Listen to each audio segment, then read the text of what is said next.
السلام عليكم ورحمة الله وبركاته. أهلا بكم طلابنا وحبايبنا طلاب الصف الثاني الإعدادي. المنهج الجديد النهارده الجزء الثاني من الدرس الأول، الثروة الحيوانية والسمكية، الوحدة الثالثة. الوحدة الثالثة.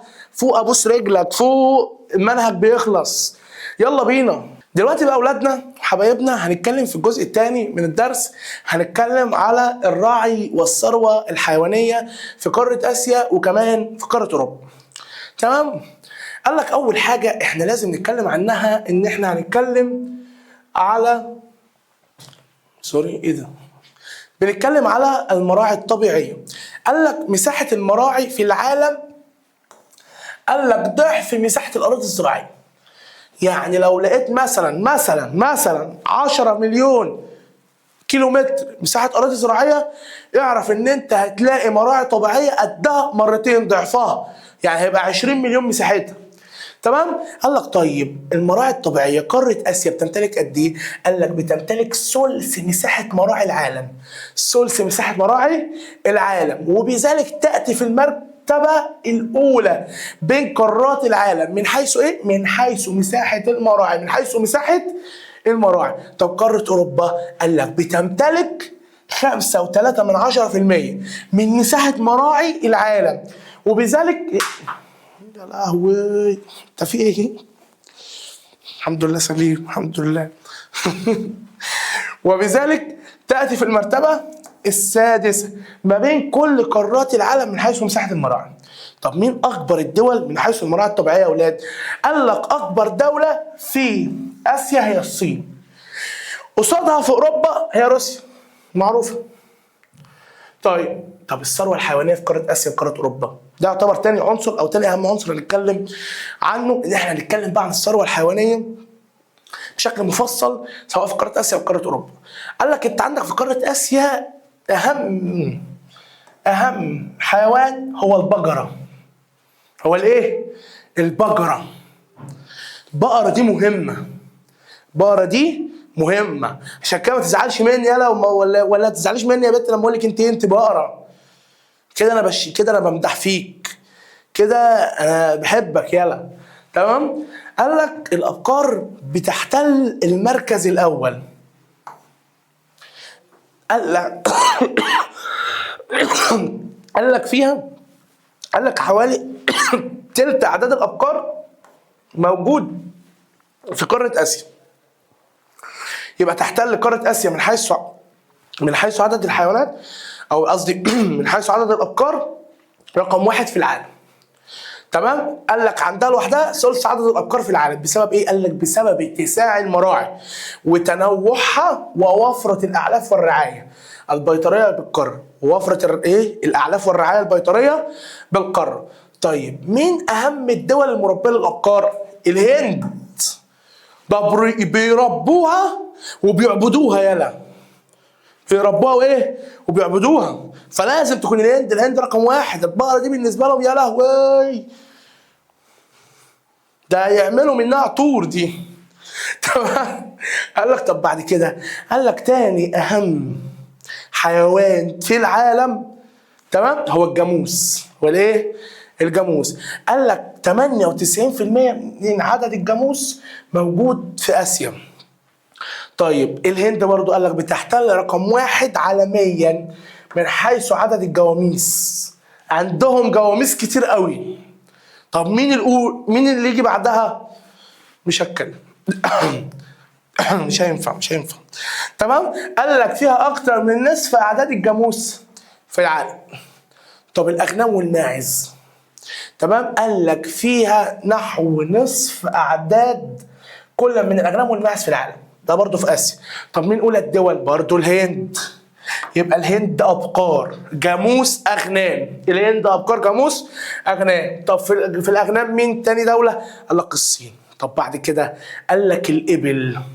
قال لك الابل فيها 16% في اسيا. 16%. اسيا فيها 16% من اعداد الابل في العالم كله. طب مين اولى الدول؟ قال لك السعوديه وباكستان. ليه؟ الابل اللي هي الجمال بتحتاج لمناطق صحراويه لتربيتها. طيب بعد كده قال لك الدجاج اللي هي الفراخ. قال لك في اسيا فيها ثلثي دجاج العالم، تلتين دجاج العالم. وفي نفس الوقت الصين هي الاولى عالميا. بعدها على طول اندونيسيا، بعدها على طول ايه؟ اندونيسيا. طيب قال لك بعد كده في قاره اوروبا، قال لك انا هتكلم عن نفس الحيوانات. قال لك انت عندك الابقار لو بصيت في قاره اوروبا هتلاقيها في المركز، قاره اسيا، قاره اوروبا قصدي تاخد المركز الخامس، على عكس قاره اسيا كانت المركز الاول. وبرضه في قاره اوروبا مشهوره بعديد من السلالات الابقار، والابقار عندها ابقار من اجود الابقار او من احسن سلالات الابقار المنتجه للحوم والالبان عاليه الجوده. طب مين اول دوله؟ روسيا. طيب بعد كده قال لك الجاموس، قال لك يندر وجودها او تربيتها في قاره اوروبا. يندر تربيتها او وجودها في قاره ايه؟ في قاره اوروبا. قاره اوروبا ما عندهاش جاموس، عندهاش ايه؟ جاموس. قال لك طب الاغنام، قال لك عندها في قاره اوروبا 10% من الاغنام في العالم كله. طب الابل، الابل يندر وجودها لانها بتحتاج لصحراء. هتقول لي يا مستر طب ما اوروبا فيها صحراء، اقول لك لا يا حبيب قلبي، فيها صحاري، بس صحاري ايه بقى؟ انت عندك انواع من الصحاري، عندك صحاري حاره، عندك صحاري معتدله، عندك صحاري بارده. الصحاري اللي موجوده هناك دي صحاري بارده وما ينفعش يتربى فيها الجمال، صح ولا لا؟ انا بتحتاج صحاري حاره. طب الدجاج، قال لك موجود في اوروبا 10 دجاج العالم. الاولى روسيا، بعديها فرنسا. طيب ايه المشكلات اللي بتواجه الثروه الحيوانيه في قاره اسيا وقاره اوروبا؟ قال لك على الرغم من العدد الكبير من الثروه الحيوانيه والمساحات الكبيره دي من المراعي سواء بقاره اسيا او بقاره اوروبا، الا ان في هناك مشكلات برضو بتواجهها الثروه الحيوانيه. اول حاجه ان في عندك تناقص مساحه الرعي الطبيعيه. تناقص مساحه الرعي الايه؟ الطبيعيه. طب هنا بسبب ايه؟ قال لك بسبب 3 حاجات. اول حاجه بيحصل زحف عمراني. زحف عمراني يعني تنقل السكان او حركه السكان. طيب بعد كده قال لك الراعي الجائر اللي هو الراعي غير المنظم. تمام. قال لك في نفس الوقت التوسع الزراعي على حسب المراعي الطبيعيه، التوسع الزراعي على حسب المراعي الايه؟ الطبيعيه. قال لك في نفس الوقت ان في بعض الامراض المنتشره، تمام، سواء في قاره اسيا في قاره اوروبا. قال لك زي ايه؟ قال لك زي الحمى القلعيه، الحمى الايه؟ القلعيه. وفي انفلونزا الطيور، انفلونزا الايه؟ الطيور. واحنا جيلنا عاش الفتره دي لما جه على مصر فتره من الفترات انفلونزا الطيور، بعدها انفلونزا الخنازير، بعدها يلا دب طق. دلوقتي العالم بياكل في بعضه. مش عارف ال 60 70 سنه اللي احنا عايشينهم مش راضيين يعدوا على خير ليه؟ طيب بعديها قال لك التاثير السلبي للتلوث وتغير المناخ. قال لك ده بيأثر على صحة مين؟ بيأثر على صحة الحيوانات. ده إذا كان بيأثر علينا احنا كبني آدمين مش هيأثر على الحيوانات؟ وبالتالي هيأثر على الإيه؟ على الإنتاج. دلوقتي يا أولاد احنا بنتكلم على الثروة السمكية في قارة آسيا وقارة إيه؟ قارة أوروبا. قال لك آسيا بتحتل المركز الأول رقم 1. تمام. بنسبة قد إيه؟ قال لك بنسبة 70% من الإنتاج العالمي من الأسماك، بينما تأتي قارة أوروبا في المركز الكام؟ الثاني. بنسبة قد إيه؟ بنسبة 9% من الإنتاج الأسماك. يبقى المركز الأول آسيا 70%، المركز الثاني أوروبا 9%. طيب احنا عندنا اول حاجه لازم نتكلم فيها، بنتكلم على المصايد او انواع المصايد اللي موجوده في قاره اسيا وقاره اوروبا. لو بصيت ان انت هتلاقي عندك المصايد اللي هي المصايد الطبيعيه موجوده عندك قاره اسيا. قال لك بتساهم بانتاج نحو ثلث الانتاج السمكي، تلت الانتاج الايه؟ السمكي. طب قاره اوروبا قال لك 3/4 الانتاج الايه؟ الانتاج السمكي. طيب بتبقى موجوده فين؟ قال لك او مناطق الصيد. قال لك موجوده في مناطق الصيد البحري اللي هي موجوده في البحر البحريه، ومن اهمها موجوده فين في قاره اسيا؟ قال لك منطقه شمال شرق وجنوب شرق اسيا، شمال شرق اسيا وجنوب شرق ايه؟ وجنوب شرق اسيا. وقال لك في اوروبا هتلاقيها في منطقه غرب وشمال غرب القاره، منطقه غرب وشمال غرب الايه؟ القاره. قال لك برضو دي المصايد البحريه اللي هي الخارجيه. طب المصايد الداخليه قال لك دي بتكون في الانهار او في البحيرات. قال لك هتكون موجوده داخل القارتين، انهار وايه؟ وبحيرات. قال لك طيب دلوقتي الانتاج السمكي اللي بيتم انتاجه مش مكفي، قليل. طب هنعمل ايه؟ هنسكت؟ قال لك هنزرع سمك. ايوه، انت دلوقتي تفكر هو ايه؟ هجيب سمكه واقوم جايب شويه تراب وحافر، تمام، واقوم دافن واقعد اسقيها ميه، فكده انا زرعت سمك. ده كان راي الحمار. ما تزعلش مني، انا بقول لك الحقيقه. الزراعه السمكيه او الاستزراع السمكي مش كده يا حبيب قلبي. طب تعالى انا اقول لك. الزراعه السمكيه ان احنا عارفين كده كده ان السمك بيبيض، فاحنا بنجيب بيض السمك وبنبتدي ان هو نوفر له بيئه مناسبه زي البيئه البحريه، وابتدي ان احنا نربي صغار السمك دول، وبعد كده بيبتدوا يكبروا وهكذا ويتكاثروا. طب بعد كده قال لك بعد كده ده بيمثل لي او بيساعدني او بيوفر لي جزء من الانتاج السمكي. بيجي منين؟ بيجي من المزارع السمكيه. طيب قاره اسيا لوحدها بتساهم في المزارع السمكيه بنحو قد ايه؟ قال لك ثلثي الانتاج من الاسماك. طيب قال لك من الاسماك حيث ادت لزياده ايه؟ حيث ادت الزياده السكانيه الكبيره بالدول الاسيويه الى الاتجاه نحو الاستزراع، ان احنا نزرع. يعني الزياده السكانيه خلت اسيا تقول لك لا، ما هو كده الانتاج اللي بيجي لنا سواء من المصادر الداخليه او المصادر الخارجيه مش مكفيه، فهعمل ايه؟ هروح ازرع سمك، هعمل مزارع سمكيه، تمام؟ فخلاهم يتوجهوا نحو ايه؟ نحو الاستزراع السمكي. طب قاره اوروبا عملت ايه؟ قال لك تساهم المزارع السمكيه بنحو ربع انتاج القاره. ربع انتاج الايه؟ ربع انتاج القاره من الاسماك. طيب هي ليه الدول الاسيويه، نقول تاني، للدول الاسيويه اتجهت للاستزراع السمكي بسبب الزياده السكانيه، ما بقتش مكفيه الانتاج السمكي، واقف كده، ده الانتاج السمكي. وهنا كان عدد السكان قد دول، فالاثنين كانوا مكفيين بعض. دي كانت مكتفيه من انتاج السمك، فما كانش في حاجه للاستزراع. هنا بقت السكان عماله ايه؟ عماله تزيد، وايه الانتاج قد ايه؟ ثابت لسه زي ما هو. فكده احنا محتاجين ان احنا نخلي ده قد ده عشان ما تبقاش مشكله. طيب فاتجهنا نحو ايه؟ نحو الاستزراع السمكي. قال لك طيب هي في مشاكل بتقابل الثروه السمكيه؟ قال لك طبعا في مشكله زي مشكله الصيد الجائر للاسماك، التلوث البيئي المتزايد، رمي نفايات بقى، انفجارات، بص بلاوي. والصيد الجائر ده اللي هو يعني مثلا يجي يقول لك ايه؟ المنطقه دي ممنوع فيها الصيد، انت كيفك بقى تصطاد. يا ابني ما ده هيؤدي لانقراض اسماك، هيودينا في مشكله، هيودينا في داهيه بعد كده.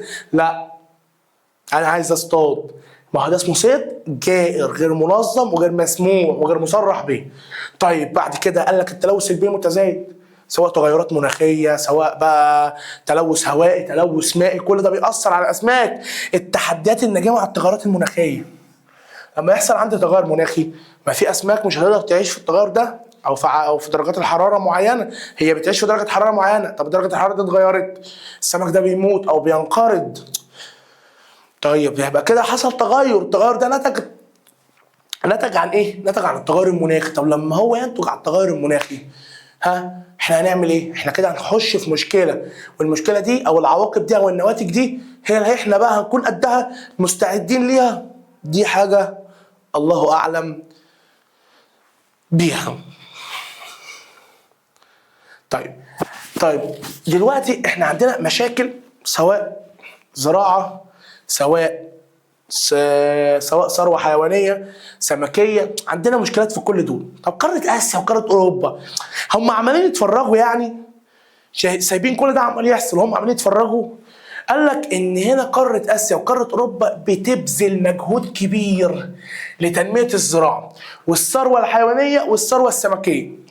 طيب بهدف ايه؟ بهدف ان هي تحقق يا اولاد الامن الغذائي والتنميه المستدامه.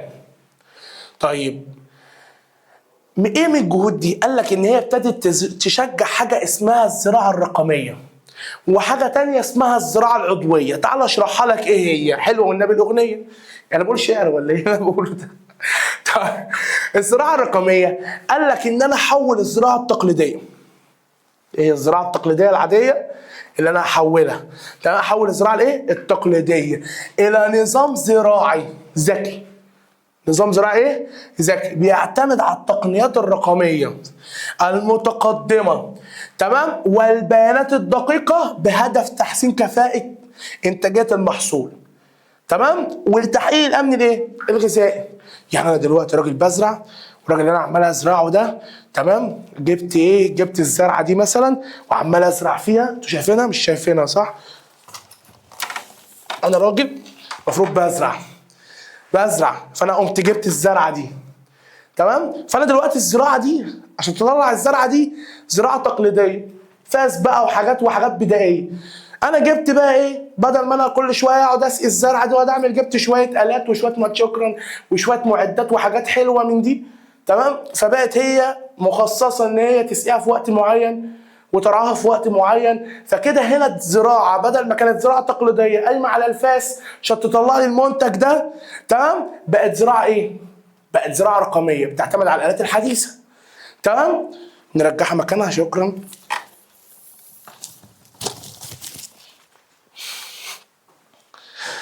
طيب يبقى دي اسمها الزراعه الايه؟ الرقميه، ان انا بحول الزراعه التقليديه الى نظام زراعي يعتمد على التقنيات الرقميه الحديثه، الالات والبيانات الدقيقه، بهدف ايه؟ ان انا احسن الانتاج تمام، وفي نفس الوقت احقق الامن الغذائي تمام. قال لك طيب امال ايه مستر الزراعه العضويه دي؟ الزراعه اللي هو احنا بنقول عليها بالبلدي اورجانيك، يعني ما بنحطش فيها اسمده كيميائيه، بتكون اسمده عضويه. اسمده ايه؟ عضويه من مخلفات الحيوانات، لان دي بيكون لها تاثير كبير جدا جدا جدا على تحسين الانتاج الزراعي. قال لك في نفس الوقت ان هم ابتدوا يحدثوا اصناف من محاصيل مقاومه للجفاف والملوحه، ويطبقوا انظمه ري متطوره زي الري بالرش، الري بالتنقيط تمام، وده بيأثر تأثير كبير على الإنتاج. قال لك طب بالنسبة للثروة الحيوانية يعملوا إيه؟ قال لك إن هم ابتدوا يحسنوا السلالات الحيوانية ويطوروا الرعاية البيطرية، وفي نفس الوقت ان هم هيدعموا الرعي المستدام اللي بيساهم في الحفاظ على ايه؟ على التنوع البيولوجي، مفيش حيوان او مفيش سلاله بعد كده تؤدي لانقراضها او اي حاجه، ومساعده الرعاه في اتخاذ قرارات علميه لاداره الاراضي وتطوير ممارسات مستدامه للايه؟ للمراعي. طب في الثروه السمكيه قال لك دعم صغار الصيادين ودعم الاستصراع السمكي المستدام، وفي نفس الوقت ان انت تكافح الايه؟ الامراض وتاثيرات تغير المناخ. بكده بقى يا اولاد احنا نكون خلصنا الدرس الاول كله تماما الحمد لله بفضل الله علينا. انتظر باذن الله شرح بقيه الوحده وشرح الوحده الاخيره باذن الله تعالى، وانتظر مراجعه شهر مارس ان شاء الله باذن الله تعالى. احنا معاك في الواقع والمواقع عشان احنا بنحبك، حبنا انت بقى ودلعنا، لايك سبسكرايب دلعنا. سلام.